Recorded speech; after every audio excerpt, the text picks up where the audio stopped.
I want to start with something that took me a long time to admit out loud. For the first several years of my career, I was a confident dentist. I graduated near the top of my class, did the residencies, the continuing education seminars, memorized the standard protocols and believed in them fully. Brush twice a day, floss daily, use fluoride toothpaste, rinse with antiseptic mouthwash, come back every 6 months for a cleaning. That was the formula. That was the answer I gave to every person who sat down across from me with that particular kind of trust that people reserve for their doctors. But something kept nagging at me, a pattern I couldn't explain. A patient would sit down, typically someone in their 60s or 70s, and before I even picked up my instruments, they'd look at me with tired frustration and say some version of the same sentence. "Doctor, I brush every single day, so why are my teeth still breaking?" I heard that question hundreds of times. And for most of my early career, I gave the same polished answer, in better consistency, brushing technique, genetics, natural aging, all technically true. None of it the full truth. I was answering the surface question when the real question was about something much deeper. Something I had been trained to overlook, not because my professors were dishonest, but because dentistry, like most of medicine, had been organized around treating symptoms rather than investigating systems. The moment I truly understood that, everything changed. I began keeping informal notes about patients who showed the most significant oral deterioration despite following standard recommendations. What I found was unexpected. The patients who struggled most weren't always the ones with poor habits. Some of the most diligent, health-conscious people I had ever treated were showing the worst signs of enamel erosion, gum recession, and chronic inflammation. And when I started having longer conversations with them, not just about their teeth, but about their overall health, a picture emerged that I found deeply unsettling. Many reported digestive problems, chronic fatigue, a weaker immune system, joint aches, inflammation throughout the body that no one had given them a satisfying explanation for. I am a dentist. I know my lane.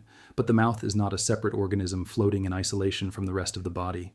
The mouth is a doorway, one of the most biologically active environments in the entire human body, and what happens inside it does not stay inside it. The more I looked at these patients as whole people rather than just sets of teeth, the more I began to wonder whether the dental problems I was treating were symptoms of something broader, whether the inflammation in their gums was connected to the inflammation in their joints, whether the fragility of their enamel was connected to what was happening in their gut and their bloodstream. Here is something that sounds simple but took me years to fully absorb. When the human body is chronically inflamed, it starts making trade-offs.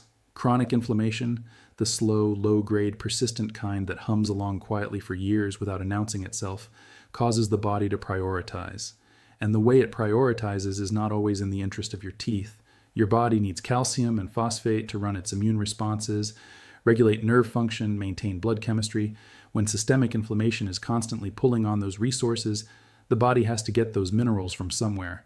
And one of the places it gets them from is your bones and your teeth. This process, demineralization, is not a sign of poor brushing habits. It is a biological response to a biological condition. And here is the critical part. You cannot brush minerals back into enamel. You cannot floss your way back to density. These are structural losses, and addressing them requires addressing what caused them. Now I want to talk about something profoundly underexplained in mainstream dental practice. Your mouth is not just a mechanical cavity. It is a living ecosystem. Inside your mouth right now, there are hundreds of species of microorganisms, the oral microbiome, and it is not a problem to be eliminated. It is a system to be maintained. Most people have been trained to think of mouth bacteria as the enemy, the thing you destroy when you rinse with antiseptic. But not all oral bacteria are harmful. Many are profoundly beneficial, and their presence is what keeps the harmful strains in check. Beneficial oral bacteria regulate the pH of the mouth, compete with harmful strains for nutrients, interact with the immune system, and participate in processes that support healthy blood vessel function and cardiovascular health. When that ecosystem is healthy and balanced, the mouth has a natural biological defense mechanism. When it is disrupted, everything falls apart. Inflammation increases, enamel becomes more vulnerable, gum tissue recedes, and the effects ripple out into the rest of the body. Here is the uncomfortable part. Many of the products marketed as essential to good oral health are profoundly disruptive to the oral microbiome. Alcohol-based antiseptic mouthwashes kill bacteria, all of them, indiscriminately. The beneficial bacteria that regulate pH, compete with pathogens, and support enamel protection are gone along with everything else.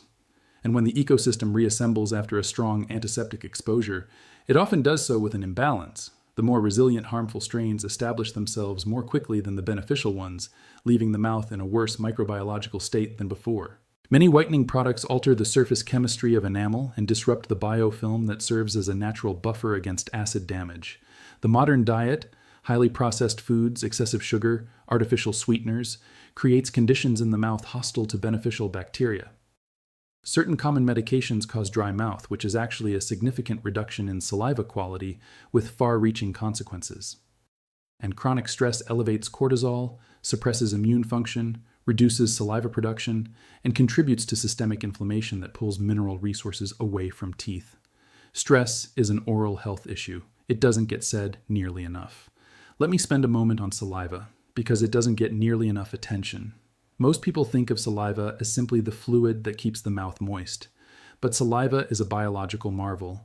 It contains antimicrobial proteins that selectively inhibit harmful bacteria while leaving beneficial ones largely intact. It contains minerals, calcium, phosphate, bicarbonate, that continuously bathe the surfaces of your teeth and participate in the natural remineralization process throughout the day. When saliva is healthy, it functions as a continuous, gentle, biological maintenance system for the entire mouth. When saliva quality declines, when it becomes too acidic, when its mineral content drops, all of those functions are compromised. And this happens gradually as we age, accelerated by certain medications, chronic dehydration, systemic inflammation, and disruption of the oral microbiome. The gut and the mouth are, biologically speaking, the two ends of the same system. The microbial communities that inhabit the gut and the mouth are in constant communication with each other through the swallowing of saliva, through shared immune pathways, through the systemic effects of inflammatory compounds produced in both environments. When the gut microbiome is disrupted, the resulting systemic inflammation affects every part of the body, including the mouth. This is why so many patients who present with significant oral inflammation also report gut problems. It is not a coincidence. It is a systemic pattern, a body-wide dysregulation that expresses itself differently in different places but has common underlying causes. I have had patients who told me that when they addressed their gut health, changed their diet, added fermented foods, paid attention to fiber intake, they noticed improvements in their oral health as well. Reduced sensitivity, less bleeding from the gums, a mouth that felt more stable. I want to address one of the most damaging beliefs in oral health, the idea that dental decline is simply inevitable with aging, and that beyond a certain point nothing meaningful can be done. I understand why people believe this, but aging itself is not the primary driver of oral decline. What aging does is reduce the resilience of the oral microbiome. It makes the ecosystem more vulnerable to disruption, slower to recover. And that is a critically important distinction, because it means the question is not, how do I stop aging? The question is, how do I support the resilience and balance of my oral microbiome as I age? And that is a question that absolutely has answers. I have patients in their 70s and 80s with genuinely robust oral health. Firm gum tissue, minimal recession, teeth with structural integrity. What they tend to have in common is not better brushing. It is a more balanced biological environment in their mouths. Enamel is the hardest substance in the human body, and it does not contain living cells, which means it cannot regenerate itself the way bone does. For a long time, this was understood to mean that enamel loss was simply permanent. But the story is more complex and more hopeful than that. Enamel exists in a continuous state of dynamic mineral exchange with the saliva surrounding it. Demineralization happens when the balance tips toward outward mineral flow, but remineralization also happens constantly in a healthy oral environment. When the pH is appropriately neutral, when saliva mineral content is adequate, when the protective microbial biofilm is intact, the enamel surface can actually regain mineral density over time. Not to the point of regrowing lost tooth structure, but enough to meaningfully harden and protect remaining enamel to fill in microscopic areas of weakness before they become macroscopic cracks and chips. The single most important thing you can do to support natural remineralization is to create and maintain a mouth environment that makes remineralization possible. And the single most important factor in creating that environment is the health and balance of the microbial community that lives in it. The oral microbiome is not fixed. It is not permanent. It is a living system, and living systems can change. The research on microbial recovery has advanced enormously in the past decade. What we now know is that with the right inputs, even a significantly disrupted oral ecosystem can shift toward greater balance and health. When you introduce robust populations of beneficial bacteria into an ecosystem, they compete with the harmful strains for nutrients and attachment sites. They help restore the pH balance that protects enamel. They support the immune calibration of gum tissue, and they do all of this without the indiscriminate destruction that characterizes conventional antiseptic approaches. They work with the biology of the mouth rather than against it. A genuinely modern approach to oral health involves several interconnected elements. First, stopping the disruption, reducing or eliminating products that indiscriminately destroy the oral microbiome.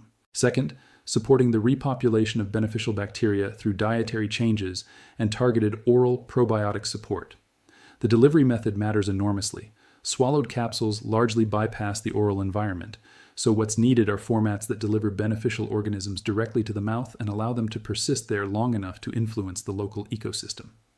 Third, supporting the mineral resources the enamel needs, ensuring adequate dietary intake of calcium and phosphate while reducing the systemic inflammation that causes the body to pull those minerals away from teeth. Fourth, supporting saliva quality through hydration, diet, and creating the oral environment that allows bacteria themselves to contribute to optimal saliva chemistry. I want to speak directly to people who have been doing everything right by conventional standards and are still watching their oral health decline. People who have spent money on good toothpaste, quality brushes, antiseptic rinses, regular cleanings, and are still dealing with sensitivity that limits what they can eat, gum tissue that keeps receding, teeth that feel more fragile every year. People who have quietly accepted that this is just what getting older means. I want to tell you that the resignation is based on an incomplete picture. The conventional framework was focused on the wrong things, not deliberately, but from a model that doesn't fully account for the biological reality of what the mouth actually is and how it actually works. The connections keep appearing: oral health and gut health, oral health and cardiovascular health, oral health and sleep, oral health and systemic inflammation, oral health and cognitive function.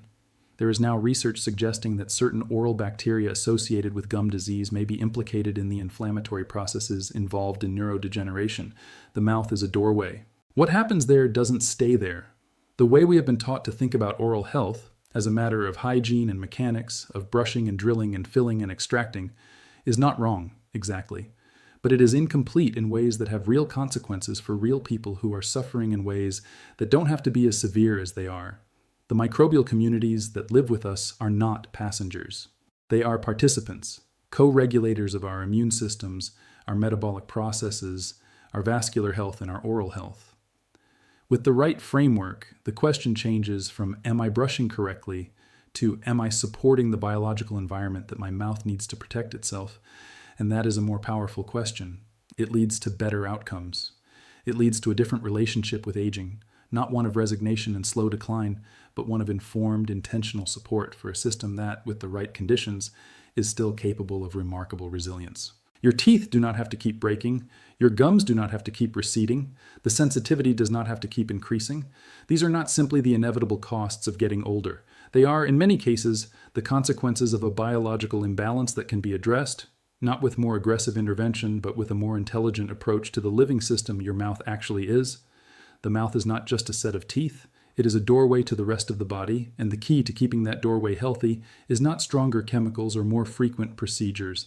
It is a thriving, balanced ecosystem, populated by the right microbial life, supported by the right biological conditions, maintained with an understanding of how all of it connects. That is the future of oral health. And for many people, it doesn't have to wait for the future.